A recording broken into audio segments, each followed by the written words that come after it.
They will have no fear of bad news. Their hearts are steadfast, trusting in the Lord.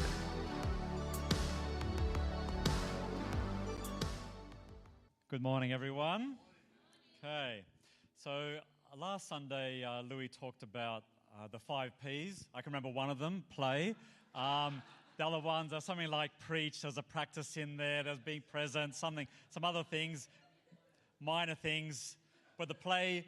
And I thought, I should share some of the things that we did with our children when they were younger, and some of the things we used to do. I'd love when it rained. We'd all get our swimmers and we'd go out and jump on the trampoline, no matter how slippery it was, and have lots of fun building forts. We'd always do obstacle courses in the parks. I remember taking our 5. We had friends who had 4 children, so there was me on my own with 9 children running around the playground together, having so much fun. And one time we played hide and seek, and we couldn't find Carissa, one of our 5, and we were looking everywhere, inside the house, outside. We're starting to get worried. 20 minutes has gone by. We're going up to our neighbours, going, "Have you seen our daughter?" Whatever. And I think it would have been, or felt like half an hour, maybe a little bit less. And she was hiding in the cupboard behind some clothes. But she was so quiet, even when we were calling out, "You can come out now, you can come out now, the game's over." She was still going, "No, I'm going to win this. I'm not going out until someone finds me." It was such a worry, but when the kids were young, it was a lot easier to do things with them. Like it was just, let's go to the park, let's just do this, let's have some simple fun. And unfortunately, in a good way, we have strong, independent children now, and they will say what they think, as much as I do not like that. And they will say things like, "Oh, you don't know what's happening in my life right now." And I don't have to tell you who said that. You don't need to know that. But that made me and Dima think about, well, what do we know? Are we spending enough time with our children to build the relationship that we started off originally when they were young? Are we still doing the same thing when they're older? And so that made us think we need to do something different. So we decided to go, well, let's do one big thing and one little thing. Like I do one big thing, Dima does one little thing with a different child each month. So we started in June, and so far we've got some photos. The first one, so Carissa and I went to the Gold Coast for the day. Went to Movie World, that's what she wanted to do. Found some cheap flights, so it cost us like $400 to go up there. We didn't even bother. I took photos of the photos, the one with all the cameras, do not take photos. I didn't pay $40 for the photo. And the next one, I've been bouldering with Corbin. You don't need to see me bouldering. And then the next one, Dima's been hot air ballooning with Corbin. And I said to Dima, we're doing all these great activities with our children, but we're not doing activities together like this. We go on holidays together. Don't worry, we're not missing out. And this, I guess, as our desire to keep building the relationship with our children. And no matter how old they are, to keep doing things. And we really want to do that. And it really comes out of one of my favourite parenting quotations, which is, "You only get quality time from quantity time." And this quotation is so good for parenting, but it's also great for our relationship with God. And today I want to talk about building our relationship with God. We're going to look at Colossians, the beginning of it. And it was written to set the gospel straight and warn them of false teachings. And some of the possible false teachings, when I say possible, because we don't exactly know, we're going on what Paul wrote. We don't have the other side of the story. We're listening to the one side of the telephone conversation and trying to work out what's happening on the other side. There are things like legalism, following rules, humanism, where humans are the center of everything, Gnosticism, which would be like, it comes from the Greek word gnostic, something like that. I won't pretend to be Greek, which means knowledge. So you have a special knowledge, then you really know God kind of thing. And then mysticism, like worshipping angels, and asceticism, like abstaining from stuff just to look good. And I encourage you to read the rest of it. We're just going to look at the first part of it, just a couple of verses, but I encourage you to read the rest of it to see all the things that Paul talks about. We're going to look at Colossians chapter 1, verse 9 to 12. And he says, this. For this reason, since the day we heard about you, we have not stopped praying for you. We continually ask God to fill you with the knowledge of his will through all wisdom and understanding that the Spirit gives, so that you may live a life worthy of the Lord and please him in every way, bearing fruit in every good work, growing in the knowledge of God, being strengthened with all power according to his glorious might, so that you may have great endurance and patience, and giving joyful thanks to the Father. So this is Paul's prayer for them. And it's a great template for us when you're praying for people. When you hear something good happening in someone's life, normally it's you hear something good and there's still more to be done. Like someone is healed, you want to pray for them to be continually healed and things like that. And to take that praise report and turn it into your prayer for those people. And that's what Paul does here. And when he says the knowledge of his will, it's not just talking about what house you buy, what car you buy, what you're going to have for lunch today, and things like that. And everyone's got a different idea. If I'm going to buy a house, I need to really pray. If I'm going to choose what to have for lunch, well, that's not worth praying for. And there's somewhere in the middle of that is your boundary where you go, this I need to pray for, that I don't need to pray for.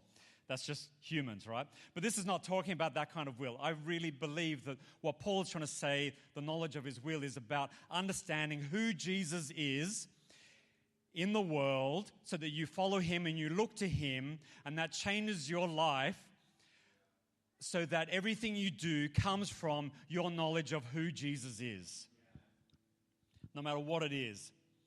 And I think this shows that it is possible to please God. So, because sometimes we think, no matter what I do, God's not going to be happy because I'm not perfect. But I really think Paul is encouraging us that we can please him in every way.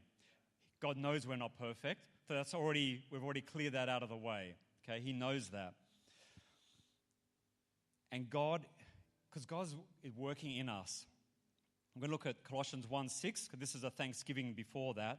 It says, in the same way, the gospel is bearing fruit and growing through the whole world, just as it has been doing among you since the day you heard it and truly understood God's grace.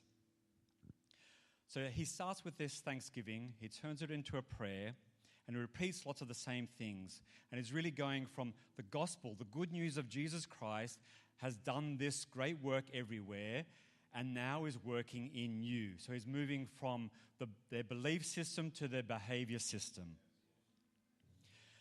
And this is so that we can live a life worthy of the Lord and please him. So the first point, because in doing that, pleasing God, there's four participles. And the first one is bearing fruit. So that's the first one. In Colossians 1:10 it says, bearing fruit in every good work. And I think when I started looking at this, my question was, what's the difference between a Christian discipline, if you've been practicing the way in your Connect group or you've done it before, they have the rule of life. I go, what's the difference between a rule of life and following rules? And I think Paul really explains that in this letter. Let's have a look at some of the things. So some of the faulty theology, like legalism and asceticism, just doing things like abstaining from things, like I'm not going to eat that, I'm not going to do that, I'm not going to watch TV. I think when you set that up as a rule is thinking God's grace can't make the change in us, so we make rules to make it look like God has changed us on the inside. And my mum's been in hospital again. She had an operation and she's gone back again because something happened and they're trying to check it out. But some friends visited her and they knew each other from a group called the Brethren. So it's an old group that I think they became part of the Uniting possibly, I don't know. But they were talking about all the rules they had when they would, in their family and in the church. And there were some things like no jewelry because that was false adornment. No bras, I'm not going to put my hands down, because that was false modesty. No gambling, you go, I can understand that. But no dancing, no radio, no TV, no playing cards, even without money, no alcohol. So we're talking about if certain people were coming around to someone who did play cards, they quickly put all the cards away, put everything away. And girlfriends and boyfriends couldn't sit together because they were not focused on the Lord. And one time, one of them the photo was taken of them in a swimsuit at the beach, and then it got put on the front page of the paper. And so the father, he went around to all the newsagents in the area to buy the newspaper so no one would see his daughter in the swimsuit. And so we are not trying to follow a bunch of rules, but we are allowing God's Spirit to work in us. We are walking in the Spirit. I don't know about you, but I hate rules. Because sometimes it can make it look like everything is good. Because when people see your behavior, if you're just following rules, it looks good. And because external change is useless without the internal change. It's like termite damage. I think we've got a picture of some termite damage. This is not our house, fortunately. So it's got tiles. So this person didn't know there was any termite damage. It's just white tiles. Everything looked good until one tile bulged out a little bit. And then all inside is termite damage. And I think this is what following rules looks like. And only following rules and not having Jesus as the basis. It looks good, but it's not good underneath. And it's like this week I realized I had some dandruff, which I know you wanted to know, but don't judge me on my hair care. Because everything was all right, and until I was getting a bit stressed, and I just rubbed my hair, and then all this white stuff fell out. I go, is it snowing? No, it's not.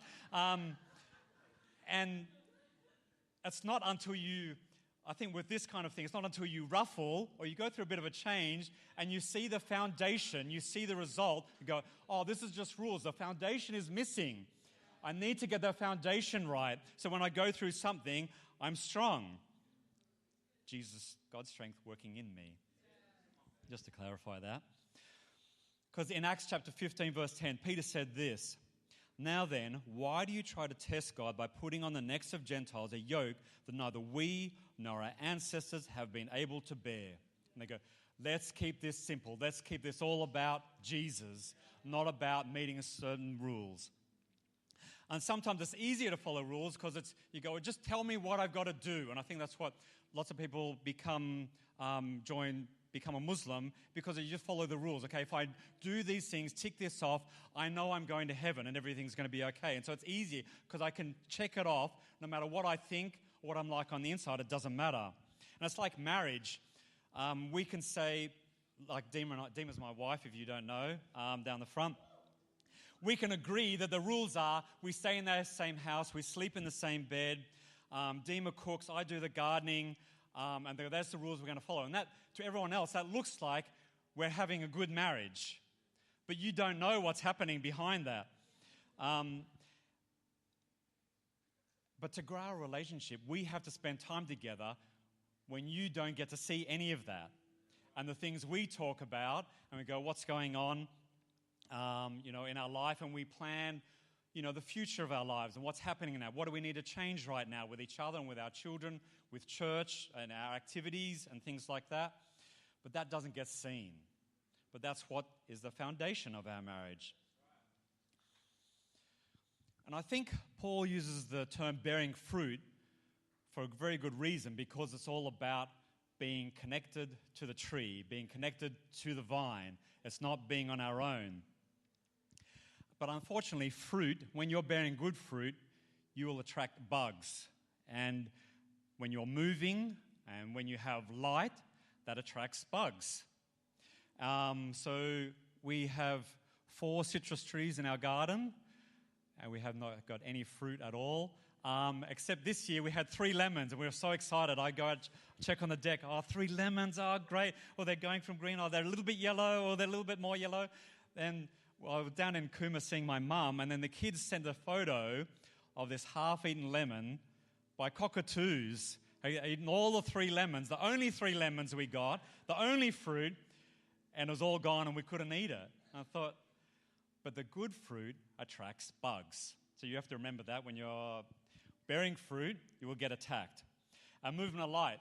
Another thing, this is all about my journey to Cooma and back basically. When you're driving to Cooma sometimes in the evening, it's bug time, especially this time of year, and you have your lights on, and all of a sudden you just have bug, and it's like rain. And if you have some of our cars have the auto sensing wipers, the wipers turn on because they think it's raining. There's so many bugs, and so they're attracted. Just the movie, you're going so fast, the bugs can't get out of the way, and the light attracts them to the car as well. So being a light in a place means the bugs are attracted to you. But we have something that gives us confidence in who we are in Jesus Christ, that we can keep on going, that we don't need to falter. The bugs don't need to attack us. Sorry, they can attack us, but they're not going to do anything. Okay? There's no result from that. So the first thing is bearing fruit. The second thing is growing in the knowledge of God. Colossians 1:10 says, growing in the knowledge of God. Funny that. My point lines up with what the Bible says. Got one thing right. At uni, I used to meet with a little Christian group, and I was meeting with this one guy, and we're doing a Bible study, and we came to the one that said, we go from glory to glory. And he goes, do Christians need to change? And I said, well, yeah, this is what it talks about. And he goes, no, he just thought that if you become a Christian, you go to church occasionally, that was good, that was enough. He didn't have to do anything else. There's no change required, nothing different. And I think it's about more than that. I hope you agree with me. Speaking of knowledge, I've got something sometimes I think that I'm smart, and then God keeps doing things to remind me that I'm not as smart as I think I am. And I think He does that for a reason, is so that we don't rely on our own knowledge, but we rely on Him. And while I was in Canberra, I was staying in a hotel while my mum was in hospital, and the washing machine didn't work. And I thought, I better had an error code after a while. It said E10. I go, I know what to do. I'll download the manual. And so I downloaded the manual and said, there's no water. So I pulled the washing machine out of its little nook with a bit of difficulty, but there's no tap behind there. Then I traced the thing and found the tap, turned on the tap. And then I thought I'd put the thing on. Then I went to the toilet. Then I got a phone call and it says, have you turned a tap on recently? I go, yeah, I put the washing machine on. He goes, the people are saying below that there's water dripping into their unit. And then I looked, and there was water from the washing machine coming onto all the tiles into the room. And I thought, I need to do something, because I pulled it out. Like there's a drain underneath. And I thought, I need to push this back in. I can't call them and say, look, come and help me because it's leaking everywhere. I need it because I say, you moved it. It's your fault. So I go, I need to get back. But there's a little lip, and I couldn't lift it because all the water had gone into it. So here I am spending half an hour trying to lift this washing machine with all the water in it, trying to get it back inside before I could do anything. And then I grabbed the towels, trying to mop it all up. And I thought I was so smart, being able to look up the manual, look up the error and work it out. And here God proved me wrong again, that I was not as smart as I think I am. And I'm going to talk about a spiritual thing. I've taught someone for months, giving them like a little discipleship course. And at the very end of that course, he turns to me and goes, so Jesus didn't really need to die. And I thought, what have I done? What have I said? And I think it was because we started talking about behavior. You go, okay, if you just do the right things, it's all okay. And I thought, I have failed as a teacher.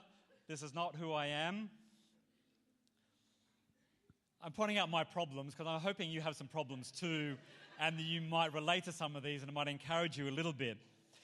I've tried to correct someone about what they're putting on social media, so you probably shouldn't put that on social media. And they left the church the next week. There we go. You could need to correct out a relationship. And I was driving the other day, and I was turning left. Another person was turning right into the same place. And I go, well, I have right of way, but I had to stop to let them go, and I bit my horn because it was right there, and my hand was on it, and so I had to. And then Dima goes, you could have been a bit more gracious. And I thought, what? But I was right, And I thought, then afterwards I'm going, yes, I should have been a bit more gracious. Yeah, so I shouldn't have been like that. The way God has treated me, I should treat other people. The way He's been kind to me, I should be like that to other people. And so this is what I need to remember. This is probably one of the main things I'd like you to remember today, is to be a teacher sometimes and to be a learner always. Because sometimes we go, if I'm a teacher, then I've made it. Then I'm a good Christian. Then I know it's because I know a lot. That's what makes me a good teacher. But God encourages us to, growing in the knowledge of God, to always be a learner. To never think, no, I've finished learning now, I can move on. It's never time to move on from learning. Whether you call it being a disciple, being an apprentice, if you've done the Practicing the Way course, whatever it is, it's all about continual learning to the day we die. And that's all it is. So when Paul talks about knowledge, he's not talking about knowing facts, but knowing God, recognizing who he is, what Jesus has done. I recognize that Jesus died on the cross, and that means something to me now. If Jesus is all you have, then you have all you need.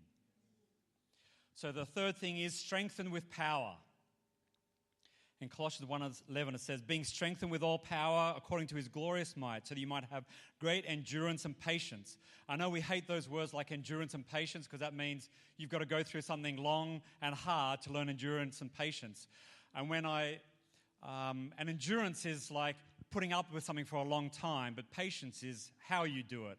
And I like to think of it when Survivor, and they have to, at the end, they're standing on the pole on their one leg for ages. But endurance is you're standing there but going, my foot really hurts, I don't want to do this, I want to get out of here. But patience is doing that calmly. There you go. I thought it was a great analogy anyway, even if you don't. So patience and endurance are possible because of our confidence in God, that he will fulfill his purpose now and in eternity. Remember, our hope is eternal. And just to help emphasize this, Peter and John in Acts chapter 3, they were involved in a healing of a man. And in verse 12 it says, why do you stare at us as if by our own power or godliness we made this man walk? And in verse 16 he gives the answer. By faith in the name of Jesus, this man whom you see and know was made strong. It is Jesus' name and the faith that comes through him that has completely healed him, as you can all see. It's not about our own power or our piety. It's never been about us.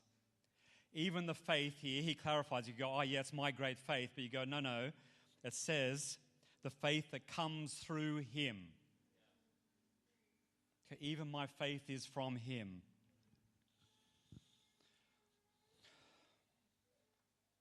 And a good reminder is the giving thanks. So that's the fourth thing about how to please God, is giving thanks. In Colossians 1:12 it says, and giving joyful thanks to the Father. Not just giving thanks, but giving joyful thanks. What for? It's the good news about Jesus. And in Colossians 1:17-20, I've just summarized a little bit because there's in Colossians, a lot about how great Jesus is. And it says this in verse 17. He is before just so you know, we're talking about Jesus. Jesus is before all things, and in him all things hold together. He is the head of the body, the church. He is the beginning and the firstborn from among the dead, so that everything he might have the supremacy. For God was pleased to have all his fullness dwell in him, and through him to reconcile to himself all things, whether things on earth or things in heaven, by making peace through his blood shed on the cross. And we know from surveys, one of the main indicators of whether or not a person is thriving spiritually is whether spending time in the Word every day. We have a dog, and he sheds a little bit, so we have piles of hair everywhere. And occasionally, I get into bed, and then I'm pulling dog hairs from my mouth because he's been around, and just the fluffing of the doona. He doesn't sleep on our bed. And just ends up dog hairs on our clothes, dog hairs on our mouth, everywhere. But the fact that he's always around me means that his hair is always on me. And when we hang around Jesus every day, Jesus is on us. Jesus is in us. Jesus comes out of us in every situation that we are in. So we don't have to follow rules, but what we do is rely on Jesus working in us to work out of us. So it's not for us looking good, but we look to Jesus.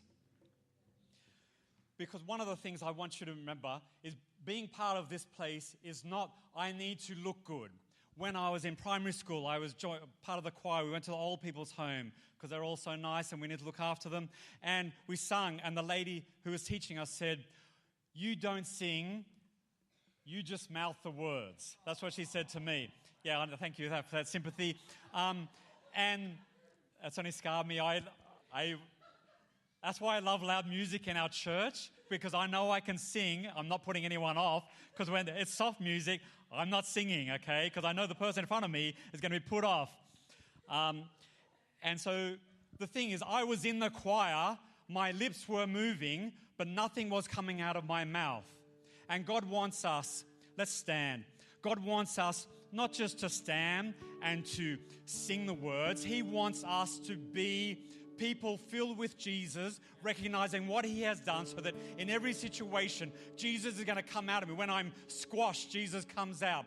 No matter when bugs come, no, it's Jesus who gives me confidence, because I know where I am in Jesus and where I am going because of Jesus. It's all because of Jesus, in case you didn't get my message today. It could be summarized, look to Jesus. Always be a learner of Jesus. Thank you. Let's sing.